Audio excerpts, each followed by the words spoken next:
Thank you, everyone. Um, GACS, an institution in itself, is the outcome of shared vision of 5,300 members. We take pride in collating the efforts of each one of you who are in the call and also who could not make to attend this session today. Ladies and gentlemen, a big thank you for contribution and participation. A special mention to Disaster Management Committee of GACS, Mr. Abba Saib Kale, Dr. Kirti Vardhan Sharma, Mr. Praveen Upadhyay, Mr. IPS Gujral, Mr. Purves Gaba, and supporting partners JAM ASSOCHAM, Rajaram Babu Institute of Technology, Fire and Security Association of India. Dear all, we are one more time feeling lucky to have two personalities among us. Both of our guests today are fervent admirers of nature. One is contributing to build the nation by protecting resources in a man-modified environment, and another one is contributing to educate all of us about coexistence, resulting into a better place to live. Before I introduce the personage of evening to all of you, I would like to share a sequence of proceedings for rest of the evening. So we have Ms. Gauri Mulekhi, and she's going to talk to us. It's a monologue from her side for next 25 minutes. From 6:30 p.m. onwards till 6:50, we would request you to write your questions in the chat box or to suit it to Jatin. I will be asking these questions on your behalf. Please include all kind of questions, whether it is related to policy or reforms or anything which come to your mind. Then we will be having Major General Mr. Bindal's monologue for about next 10 minutes, and it will be followed up with the question and answers. At around 7 p.m., I would like Mr. Abba Saib Kale to thank the speaker in the audience. So, Major General Bindal is not able to join to us immediately. He would be joining us. It would be good at my part if I introduce him to all of you. So when he joins, you are ready to welcome him. So Major General Bindal, you were commissioned into the Corps of Army Air Defense in December 1985. You are an alumnus of National Defense Academy. You are a graduate of Defense Services Staff College and has attended the prestigious Higher Command course at the Army War College and holds Master's degree in Defense and Strategic Strategy in addition to Masters of Philosophy in Defense and Management Studies. During your 3 decades of service, you held important command and staff assignments. You served as the Provost Marshal in the United Nations in Mozambique. Having held all of the command within the Air Defense Regiment in diverse threats, you commanded an Air Defense Regiment and an Air Defense Brigade in Kashmir region against the backdrop of counterinsurgency operations. Apart from being the true ambassador of country in various peacekeeping missions, the list keeps going on and on. Sir, we as GACS community are proud of you and look forward to hear your thoughts in the second part of today's session. Now, our first speaker, Ms. Gauri Mulekhi, Trustee of People for Animal, India's largest animal welfare association. Ms. Mulekhi, you are Member Secretary of People for Animal Uttarakhand and People for Animals since 1994. You have contributed immensely to animal welfare in various capacities in terms of policy reforms, capacity building, law enforcement, public awareness, and as well as sheltering the animals. You serve as resource person and a trainer for the state police for more than 8 states and have held numerous workshops to various state bodies. Ms. Mulekhi, you have been nominated by several state governments to be member of Slaughterhouse Monitoring Committee, Animal Birth Control Implementation and Monitoring Committees.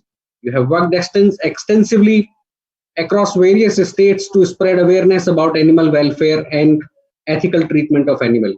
Dear Madam, the audience accolades you on winning of very prestigious Nari Shakti Puraskar 2018 by the President of India for your contribution to the field of animal welfare advocacy. With this seemingly endless list of achievements, that is Human Society International at Cannes, Lush Prize in London, we invite you to please share your thoughts around importance of street dogs in India, voice of pet trade in India, and also around policy and reforms which has been suggested by you, which you still are suggesting to the various governments? Over to you, madam. Thank you. Thank you so much for organizing this, and thank you for the opportunity to address so many people about this very important subject, protection of animals, which is constantly underrated. But I'm glad we're living in a country where protection of animals is actually enshrined in the Constitution. The Constitution of India imposes a duty upon every citizen to be kind and compassionate to animals in our environment. And that has led to a string of wonderful laws in our country, which mandate the protection of animals, the duty upon every citizen to protect animals, not to inflict unnecessary pain and suffering, and a huge legislation on protection of wildlife as well, separately. Um, the problem is always in the enforcement. While having such wonderful statutes, we are still far behind in the enforcement. And that is perhaps because of lack of awareness, which we as people for animals have taken up. We build capacity, we try and put the word out as much as possible regarding Prevention of Cruelty to Animals Act and Wildlife Protection Act and several acts. And generally, it is somehow a certain, people just assume that, oh, these must be dog lovers, or these must be dog people, they must be loving dogs, because that's the animal that we see mostly around us. And that is, for a common Indian, it's perhaps the animal he encounters the most, the common street dog. So today I'm going to start by talking about the common street dog. Now, way back during the British Raj, we still have places. I belong to Uttarakhand, so I see, I mean, even the Masuri Mall Road used to have a little board earlier on saying dogs and Indians not allowed. So earlier on during that time, dogs used to just rounded up and killed. They used to be killed all the time by corporations and by, cleaners. It was a normal practice. However, their numbers did not reduce. They kept increasing. So much so, if you remember, if anybody has heard about the Black Death in the 1600s in Europe, in London, the mayor of London got 80,000 dogs killed.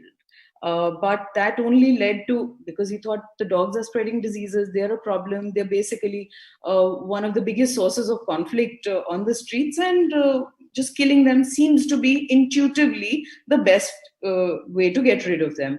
But that is not so. In India, the Indian Parliament adopted a wonderful set of rules called the Animal Birth Control Rules, which mandated the neutering of dogs and putting them back in the same place rather than killing them. This happened because of, not because some people love animals and People for Animals is a wonderful organization and we lobbied for it. No. It happened because the World Health Organization came up with a report saying that developing countries have a solid waste disposal problem, hence there are scavenging animals, hence just killing them, eradicating them will lead to other scavenging animals taking their place, some species which may not be as convenient as dogs. Rats might take their place, or cockroaches. So it's best to manage dog populations in a sensible manner. Meaning thereby, with this example, what I want to show you is that coexistence is a big issue now, especially because our population has grown to an extent that we are encroaching upon other species spaces, and we are pushing them into a corner to the extent that they are retaliating. And those conflict situations have to be mitigated in a scientific, sustainable manner, and human beings can just maybe practice a little more tolerance towards defenseless animals who did not make skyscrapers or anything. They just want their little space, and we should allow them that and be a little tolerant. We, in fact, are so, some of us have allowed animals into our homes, maybe as pets, and we take care of them. For that also, we've got a wonderful set of laws. Like I said, we basically have a law for every scenario of animals in the country. We have a pet trade law. We have something called Pet Shop Rules 2018 and Dog Breeding Rules 2017, which again are very scientifically made. A lot of thought has gone into, and the Parliament has taken a lot of trouble in crystallizing this set of rules. People need to, make sure that they are buying from a licensed breeder or a licensed pet shop, and they get a receipt. They have made sure that the animal that they are buying is weaned, is properly weaned, and is not a suckling infant that you're separating from the mother. It's properly vaccinated and stuff like that. And best thing would be to adopt from a shelter. We run about 35 shelters across the country, and all kinds of homeless, poor animals come to us. Indian breeds, wonderful pets they make, very sturdy, very healthy. And if only in India, each person could, out of 10 people could adopt a street dog, there would be no more street dogs at all in the country. And we would be so much happier people, because dogs are man's best friend. And under the lockdown, most people depended so much on their pets, for maintaining their sanity. So there's always an upside to being kind to animals. You improve your karma, you follow the law, you are basically adding to the happiness in your environment and reducing the negativity. Pets just brighten up your, like, we work almost 11 hours a day, and when you go back, there's always a dog or a cat just happy to see you, not complaining, not asking questions, just happy to see. So that kind of feeling is very important, and we should encourage. Like, these days during the lockdown, we encountered a lot of problems that RWAs were making for people who had pets, just generally making a fuss about, you can't walk your dog over here, and you can't do this, and you can't use the lift, and you can't use all kinds of things. Again, I'd stress that is totally illegal. No RWA can make any bylaw or make any sort of system which is in contravention with the law of the land. So the law of the land is very important, and we all need to respect that. If a person has and is looking after animals in his house, he's totally, absolutely allowed to do so, and no RWA can actually cause a problem with that. I'll switch to a topic other than dogs now. PFA is also heavily invested in working animals. We are looking at animals that work in the hills, especially. We are in the Supreme Court actually fighting for the 20,000 horses that are used in the Vaishno Devi up and down the track, and these horses are abused in every manner possible.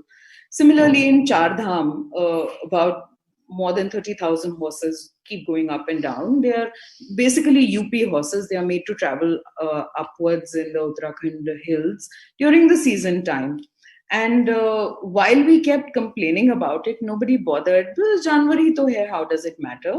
But in 2013, it did matter a lot. In 2013, when the floods hit the Kedarnath Valley, Yes. There were about 14,000 horses in the valley at that time, despite the High Court having said that not more than 4,000 should be present there at the time. There were 14,000 horses there. 7,000 of them was swept off immediately with the floods, but another 7 actually caused. They were stranded there, of course, and they were the reason why the valley was absolutely crammed, and with people who obviously weren't able-bodied to walk at that time, and they were becoming a part of the problem. All of these people who couldn't escape from the valley at that time during the flash floods. But these 7,000 horses were abandoned over there with no regard to their lives, while about 40,000 people who perished, their bodies, and the few thousand who were surviving, were pulled out by the army through choppers and through rope. Now, horses could neither come out through choppers or through rope, and nobody cared for them. At that time, we were put down, and we said that these horses need to be evacuated, and we were the first ones to ourselves go and build the first bridge over the river to get the horses evacuated.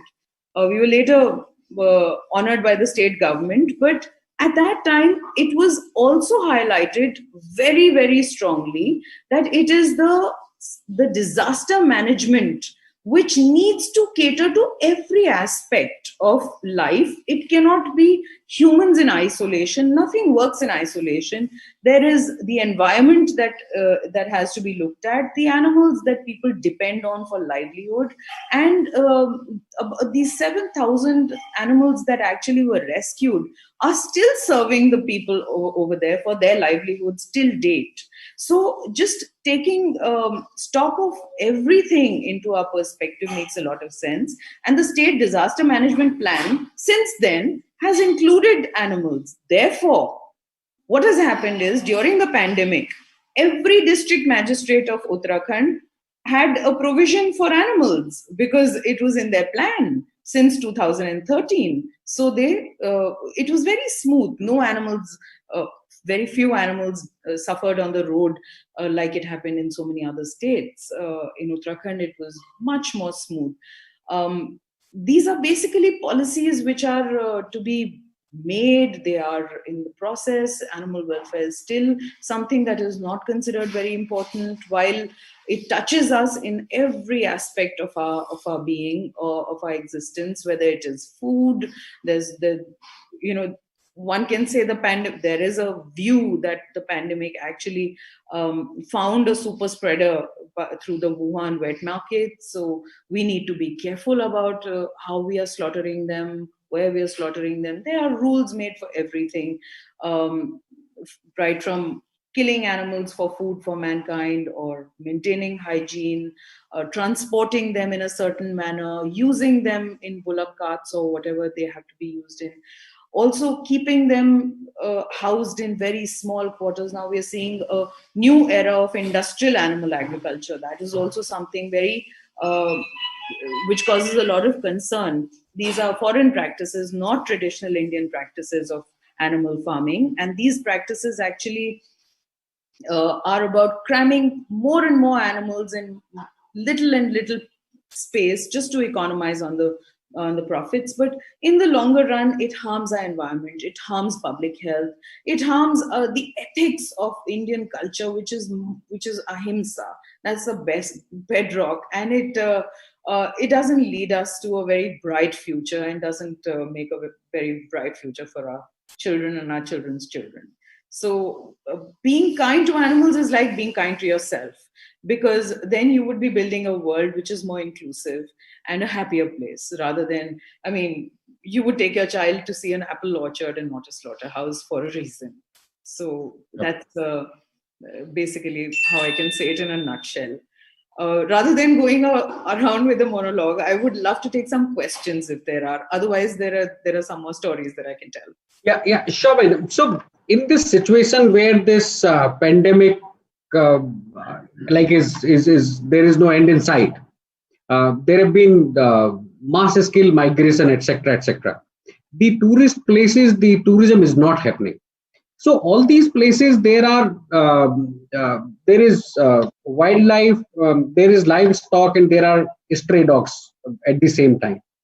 And the food pattern for these stray dogs, especially, it is related to the number of people who are reaching to these destinations as a tourist, because they get food in lieu. And had there not been any migration at such a scale, then these were getting the food in lieu. So how do you think that these kind of disasters, the national disasters, which is either pandemic or the flood in Kerala, or as you said, the flood in Kedarnath, I mean, what do you feel about it, and how do you prefer these to be tackled, either by government, or largely for us it is more concern is the civil societies? What is your suggestion around it? Basically, this is a time of a sudden transition that in our lifestyle. We've just basically turned our lifestyle around because of COVID. It's going to be inconvenient to a lot of species in a lot of places. I agree that the normal food patterns are not applicable anymore, and the little dhabas that or the little tea stalls that used to keep a dog or two are not being able to cater to these animals anymore. But there's a very interesting pattern in nature. Animals have only as many offsprings as there is food in the environment. They're not like human beings who would procreate regardless of anything. Okay. So, if there is enough food in the environment, a female dog would come on heat more regularly, would have larger litter sizes, and those puppies would live up to, would have a higher life expectancy.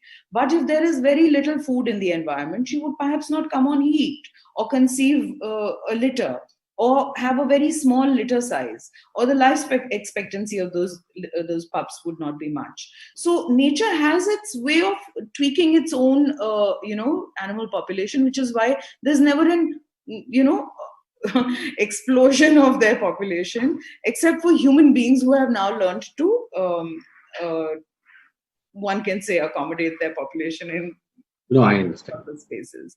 But still, I would say that we have to look after these animals in a scientific manner, even if there are places which have been abandoned by tourists or what. We can conduct animal birth control operations. We can make SPCs. India has a wonderful system of SPCAs in every district, whereby welfare workers and compassionate people can be put together on one platform, and in every unique situation make out specific and fine-tuned programs as to how animals can be benefited, and unnecessary use of animals, like which only makes for a higher problem, can be reduced. Yeah. For example, Raxol is a faraway place in Bihar.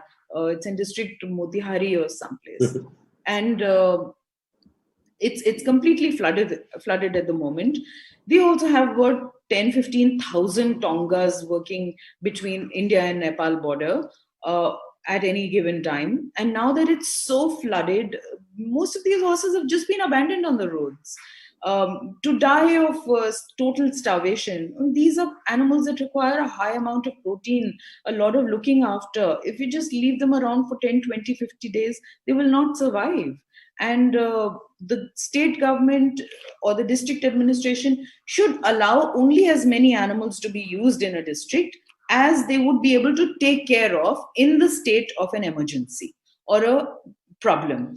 And it should not be that these animals are left to fend for themselves and die miserable deaths on the roads, and their carcasses rot and cause more of a aggravate the pandemic, basically.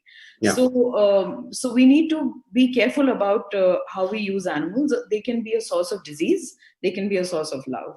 So you have to choose how you have to use them. Sure. And I take this opportunity to welcome Major General Manoj Kumar Bindal, who is Executive Director, National Institute of Disaster Management. Major Sir, welcome and thank you for joining. We have introduced you, and there was enough clap, though I could not hear any, on your introduction. We look forward after this session to hear you, sir. So, ma'am, my next... So the next question which I receive from our colleagues is that what is the penalty against the cruelty? What is the penalty for the cruelty against any animal, and how does it exactly work? This has an interesting story.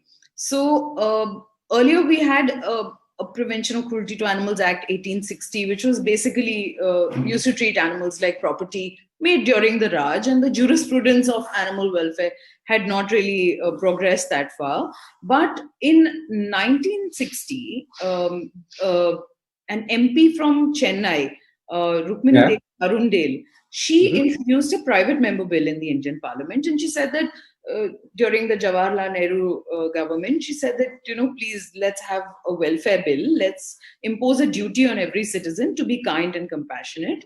And that bill was accepted and passed by the government as a Ministry of Agriculture bill. And finally, it became a law. At that time, there was a penalty of rupees 10, rupees 50, and rupees 100. Most of the offenses are rupees 50. and 3 months imprisonment, and it was considered a very strong law. However, it's been 60 years, the law should retire. But Okay. it is still so, it's not been amended any time by any government. All kinds of parties have come and gone, but the penalty is still rupees 50. The Honorable Supreme Court took it upon itself to give 3 judgments asking the central government to amend the penalties and to at least inflation correct them, if not nothing much. Yes. Um, it has now become part of the proceedings, part of the consideration that central government is doing. We are hoping maybe in the next session or in the next, the penalties will be upgraded. In fact, today itself, we've got the happy news that about 10 MPs across parties across the country have written to the PM asking for penalties to be upgraded. We are very grateful for all the lawmakers who are pitching for it. And while these penalties are so minuscule, I'd still say, on a different note, that the Act still has enough teeth to remove an animal from an abusive situation. Therefore, despite having a 50 rupee penalty, the Act gives you the power, or gives the police the power, to remove an animal from an abusive situation and get it to a hospital, which for an animal makes all the sense. It doesn't matter whether, for a dog which is being beaten up by its Yeah, owner, yeah. he doesn't care whether you've extracted 50 rupees or 10,000 from the accused. He just wants to get to a hospital. So that the Act has enough provision and very strong provisions for the police to seize an animal that's being abused in any situation, and that's the essence of it. That it's prevention of cruelty. So we are able to prevent cruelty. However, deterring crime will be done much better if when the Act is amended. Sure, And ma'am. I'm So hoping that this government will amend the Act. thank you, ma'am. So we have one more question here. What are we doing to motivate people to adopt street dogs? Okay, so there are, like I said, okay, let me tell you about the Law Commission's report. In Okay. 2015, the Law Commission of India came up with a report saying that the pet trade in India is totally unregulated. No GST applies to it. No, they don't give receipts. There's no documentation of where they're getting animals from, who they are selling it to, what kind of breeds are they breeding, whether those breeds are even suitable to our climate or not, whether we even know about the anatomies of those, our veterinarians know how to treat them or not. And it could lead to a potentially disastrous situation with a lot of zoonosis and everything spreading around. So they made a report and stated that not only should all the pet trade be regulated and highly regulated, but also Indian breeds that are homeless must be encouraged for adoption. So now there is a system laid down in law. There has to be an SPCA in every district. There are shelters run by NGOs in every state.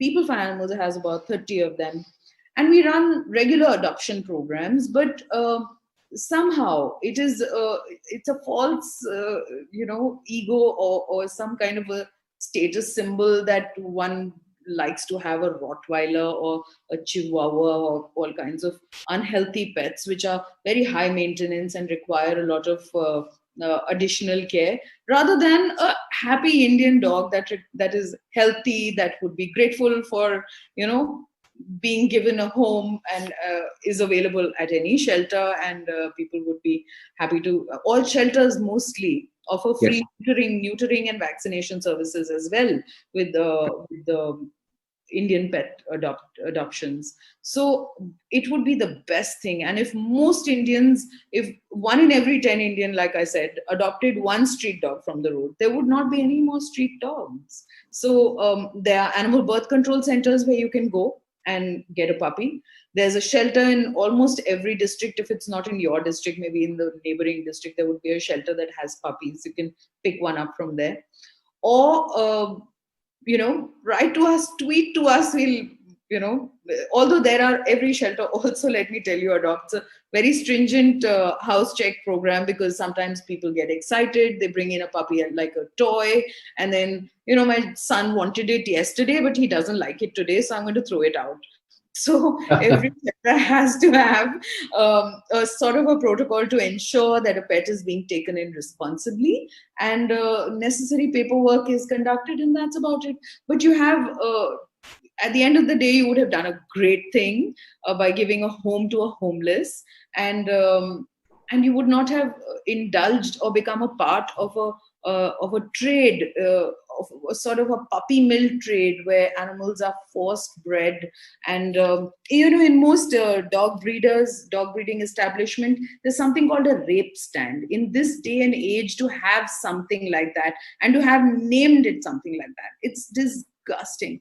To have, on which a dog is actually made to stand and forcibly mated again and again, back to back heats,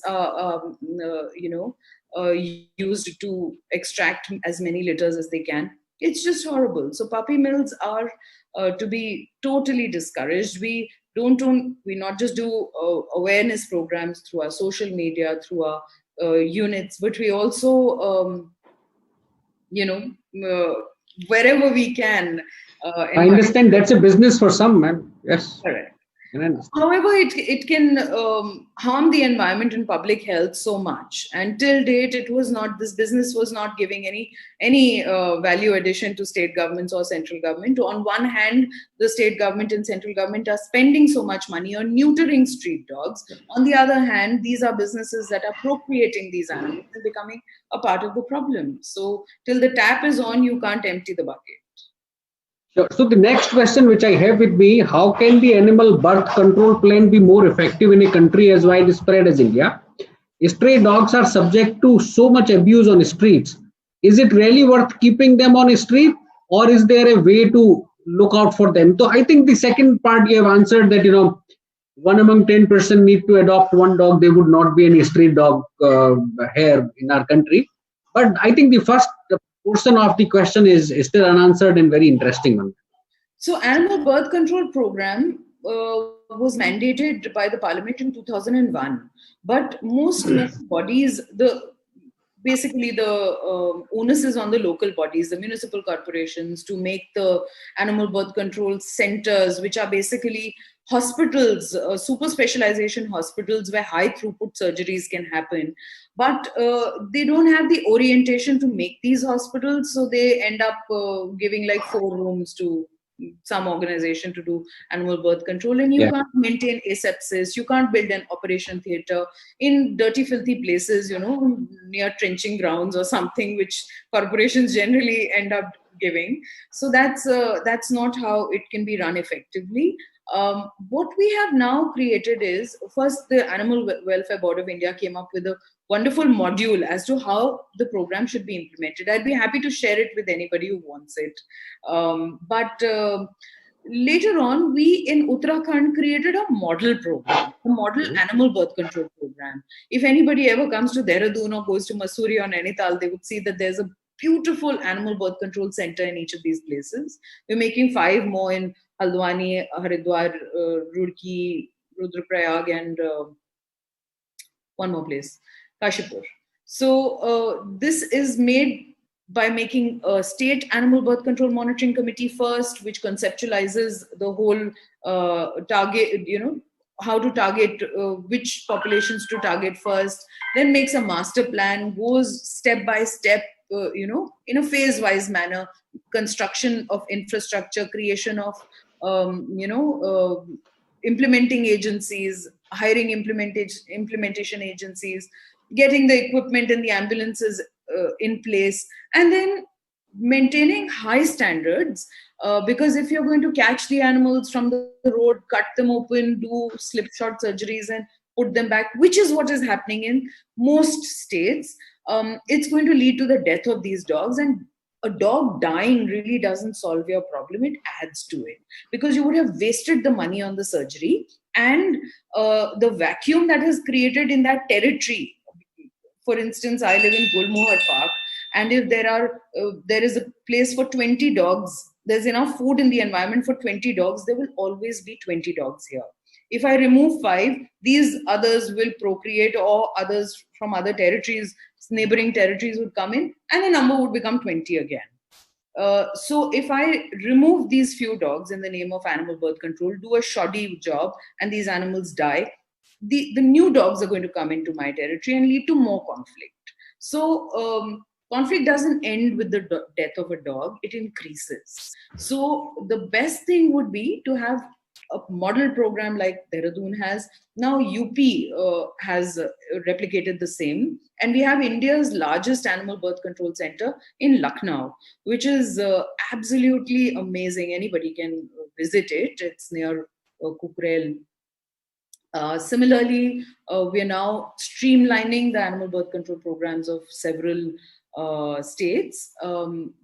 This has been the order, this has been in compliance with the order of the Honorable Supreme Court.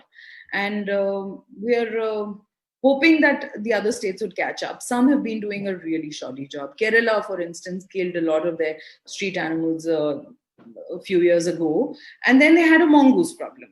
Because, like I said, nature would not tolerate a vacuum and would substitute one scavenger for the other. So they had a mongoose problem. And dogs are still scared of human beings, and they would run away perhaps if you're not friendly. But a mongoose has no fear. You're walking in your garden, it would come and bite your heel and go away. And it's just as much a carrier of rabies as any other dog, any other mammal.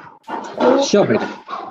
So I have one more question, very interesting one. A colleague of mine is asking that he stays in Gurgaon, and every day morning he can see a lot of people giving all kind of eatables to the street dogs and feel great about it.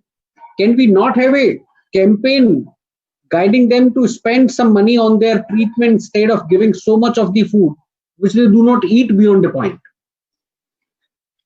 There's no such thing as too much food for a street dog. I can understand. It is coming from a dog lover. Yeah. But yes, street feeders are targeted a lot for their compassion, and generally, they're considered as much a conflict species as the dogs are. But I'll tell you why they're a part of the solution, actually. These are the people who ensure that the dogs are vaccinated. These are the people who ensure that the dog is friendly enough to catch for sterilization. These are the people who ensure that the dogs that they're feeding don't have babies and they are sterilized in time.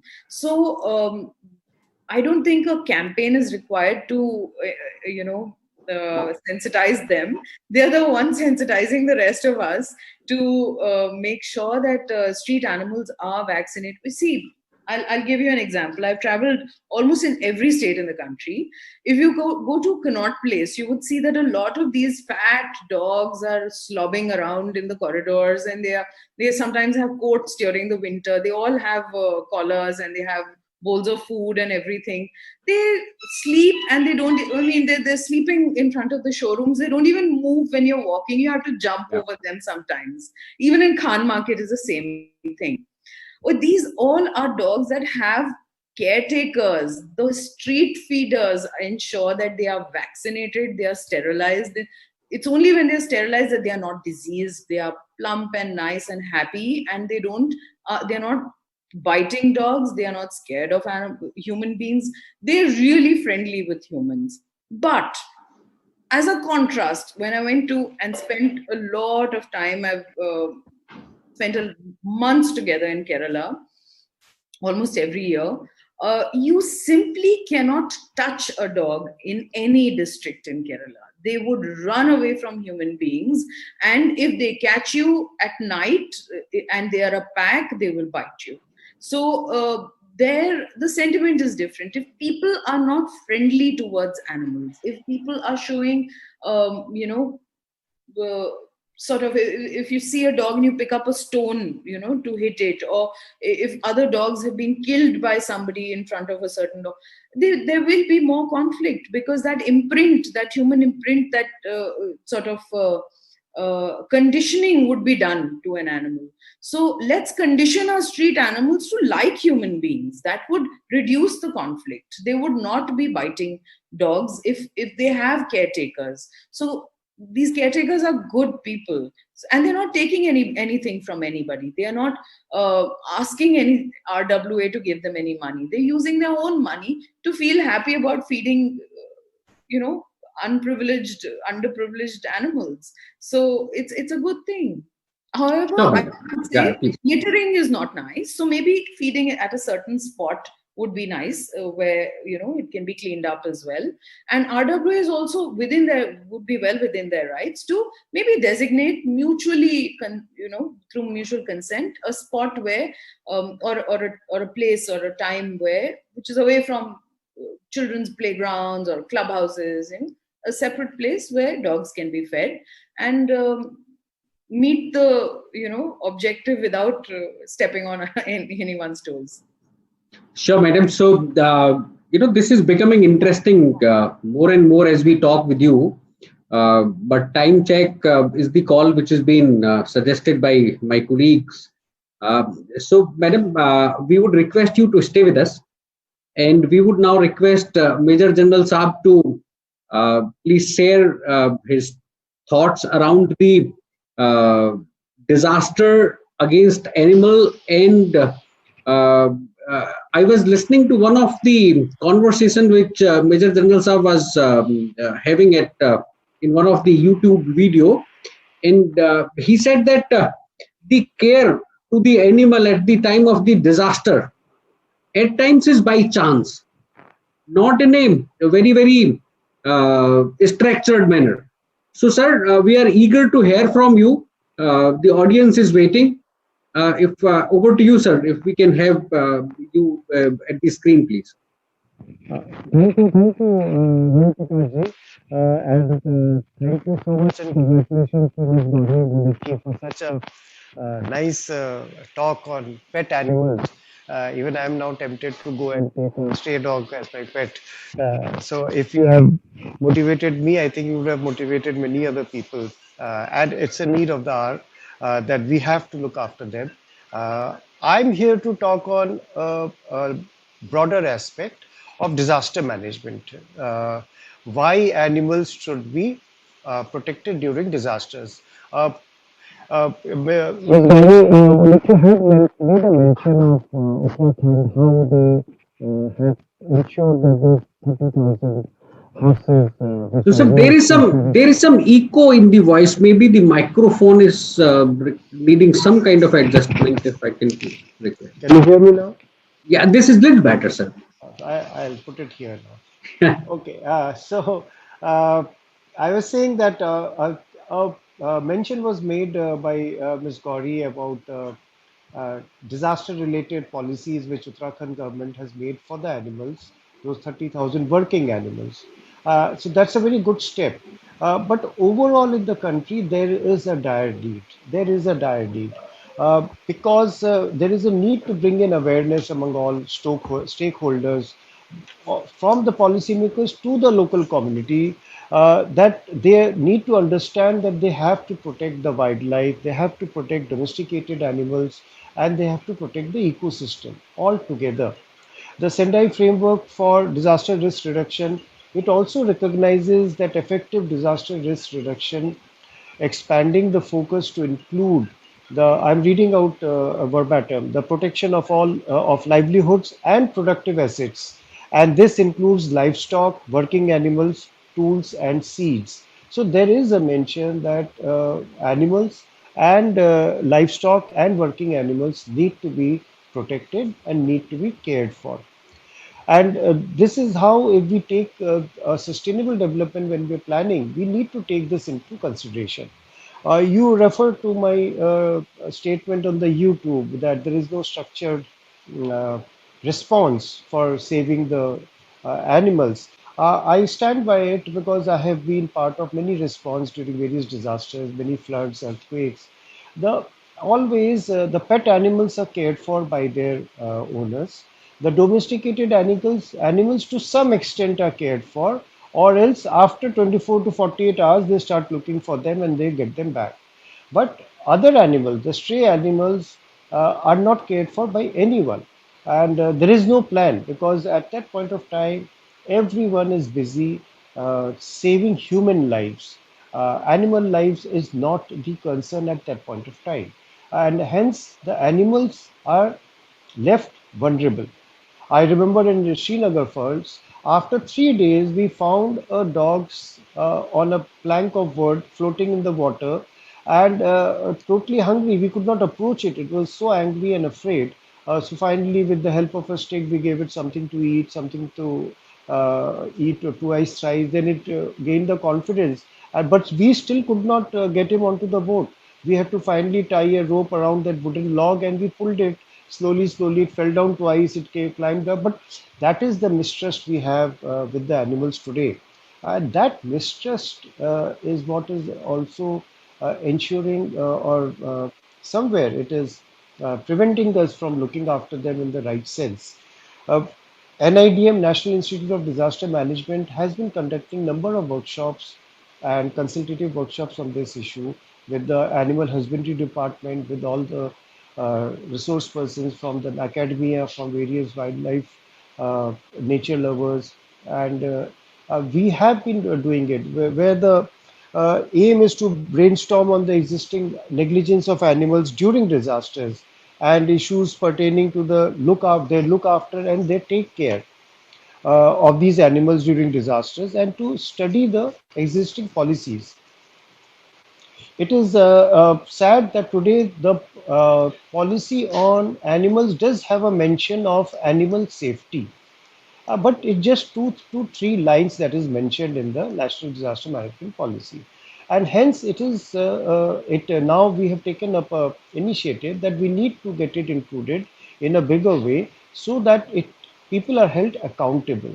And like I said earlier, today the thought process is not to save animals in the first go.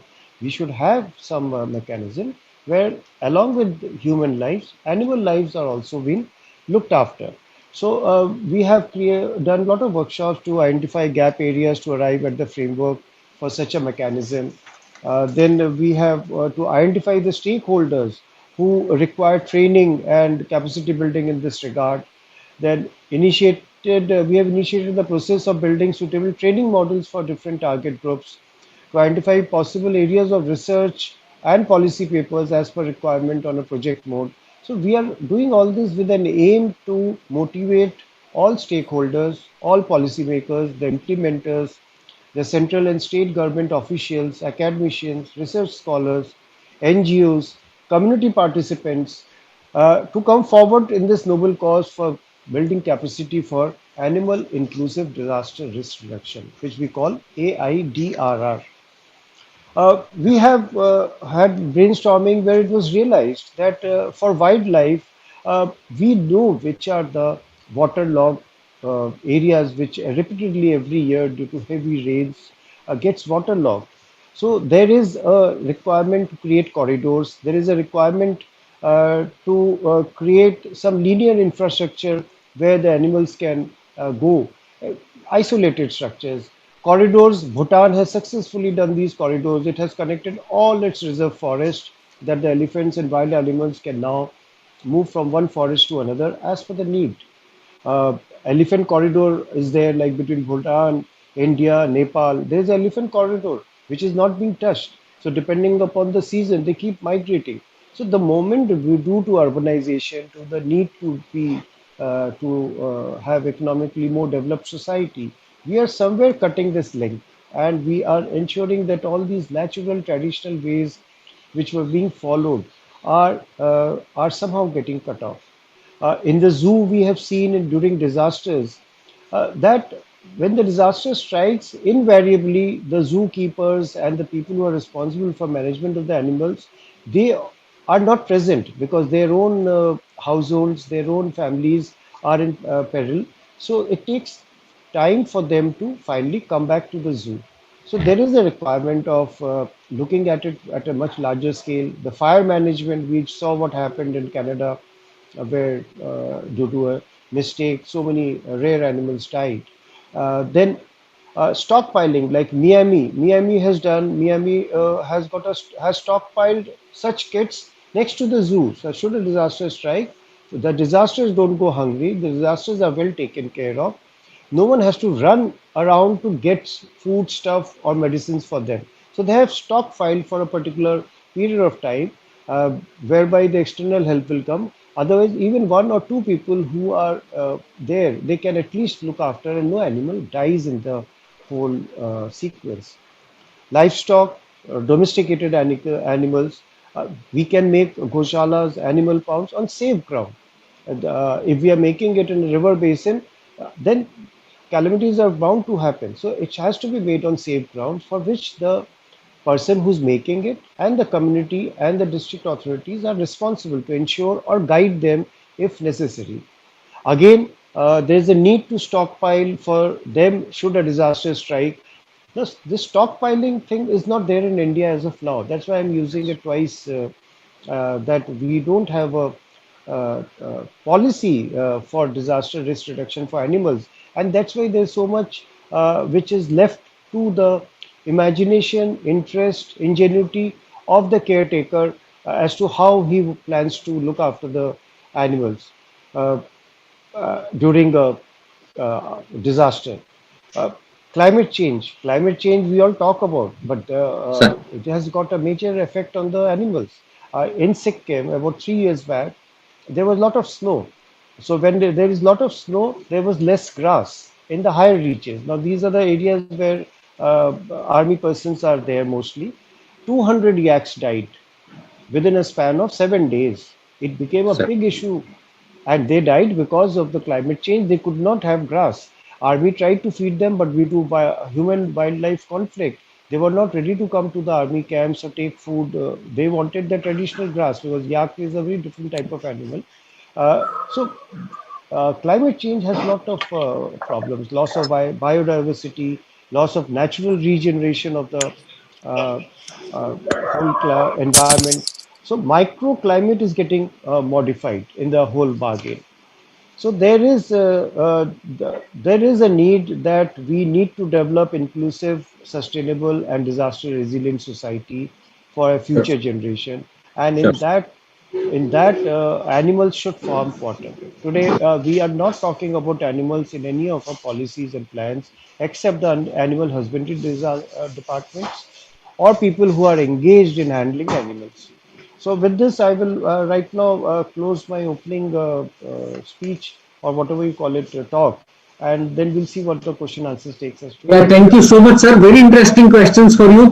Major General, sir, there is a question which says that expert predict that sea level rise will submerge the Sundarbans by 2050.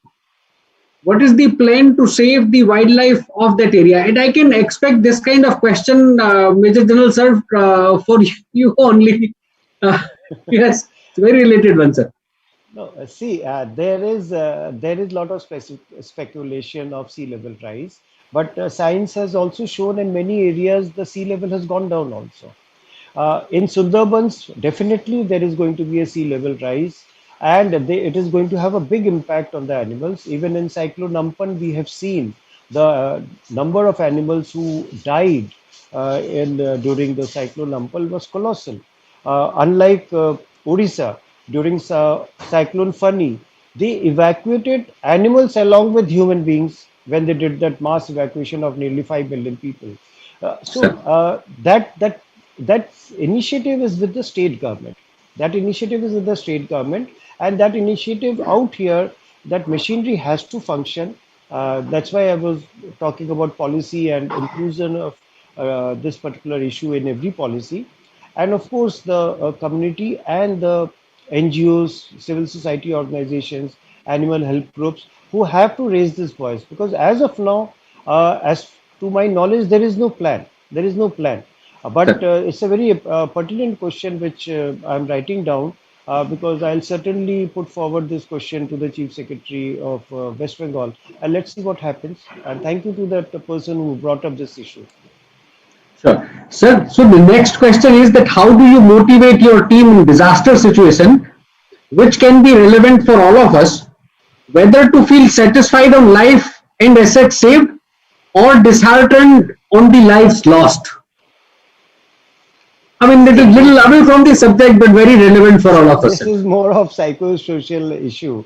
It's like a half cup full or half, like a cup half full or half empty. It's the way you see the life as such. I feel even if you have been able to save one life, that should give you satisfaction. And if you have not been able to save a life which you could have saved, then of course it pinches you. It pinches you. I'll give you an example. In Bhuj earthquake, I was out with my team to take out the survivors. Now, there was a man who was stuck in the basement of a seven-story building which had got flattened. Now, there was no way we could reach him because it required 100-ton crane to lift those slabs. And we tried cutting through it, we tried everything. So at one point of time, we kept on just through a tube, we gave him water, through a small hole in the ground, we sent in light, we kept talking to him, fully knowing that there's no way we can extricate him. And when he actually passed away, it brought great grief to my team. That day, we did not eat food at all.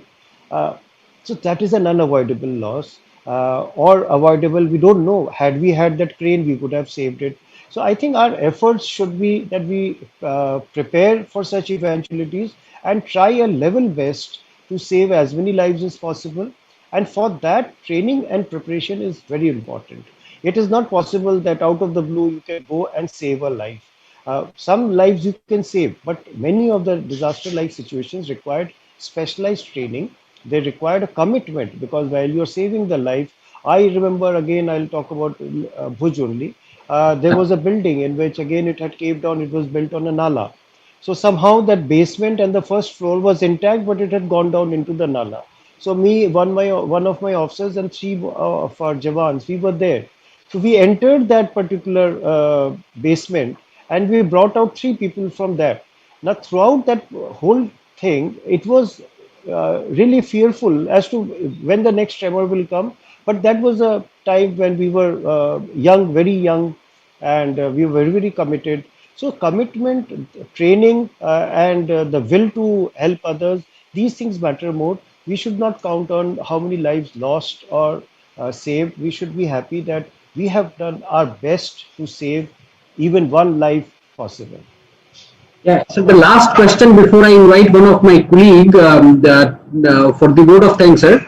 So this rapid urbanization and man-made infrastructure is continuously putting strain on natural habitat of animals.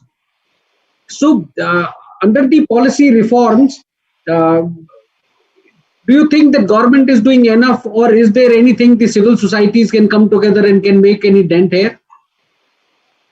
Uh, See, there is a Disaster Management Act 2005, which was enacted in 2005, and we are bound by that act. Now the revision of that act is going on. Recently, we conducted two consultation workshops with all the experts, which included chief justices and others, and I Sir, conducted that. In that, this same issue came out. What this sir. question was asked: role of civil society, NGOs, IGOs, in the disaster management issues, and it was felt that unless we mention this explicitly in the act, that accountability will not be there. Today, Orissa government is doing a human service that even if when there is no disaster, they have a regular, frequent meetings wherein all NGOs, IGOs, community organizations, they are brought on board and they have a consultation workshop.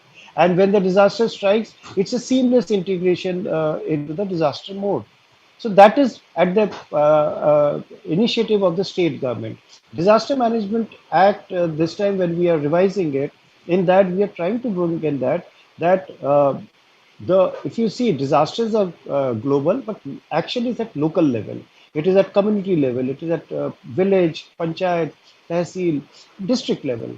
And so the civil society is working at that level, and the connect that they have with the population there is not being exploited. It is not being taken advantage of to reach out to the correct person in the correct perspective. So this point has been brought up many a times, that they need to have a seat on the table while we are formulating the policies.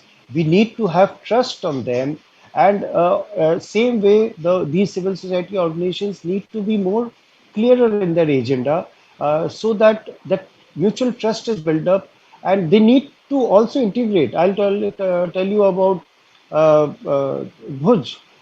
Civil society, that was in 2001, so before the Disaster Management Act came. Civil society organizations, so many of them came, and everyone started their own process. And that time, a stock was taken, and we found how so many things were lopsided. Some sectors were being looked after uh, uh, 10 times more than required, and some sectors are totally written off. That is the time when Gujarat state government got the civil society organizations, and then it was discussed, and then it became a coordinated approach, and everything that was required was being then given to the community. So coordinated approach is very much required. Civil society organizations, I feel, are very important link in this whole disaster management cycle chain, and they need to be taken on board right in the non-disaster period and during disaster period especially. Major General sir, that was very insightful. That is all from my side. Now I would request our very own Mr. Abba Saib Kale to thank the speakers in the audience. Thank you, sir, for wonderful session. First of all, I would like to thank Gauriji as well as Major General Bindal for accepting our invitation and being here and sharing their in-depth knowledge on this very important subject. Both the speakers have given suggestions, and GSS stands guaranteed for our own contribution to society, and that's where we have formed this very important uh, task force, which is disaster management, which I am representing. So thank you all of you for giving us great guidance. I thank all the supporting organizations, GEM Asucham, RIT, and Fire and Security Association of India for providing their great support for this particular session. While summarizing, I would like to share with all the attendees and all the members of GSES that as per our commitment, we have already started dialogue with Major General Bindal. And thank you, sir, for sparing your valuable time last week. And we will be coming up with a special series, especially for fraternity, which we represent, maybe 4 to 6 special sessions on disaster management. And we will try to be in continuous touch with agencies like NIDM for developing the necessary capacity in entire country. We have more than 5,000 members, their own organizations and their own families. We will contribute our bit to nation through this.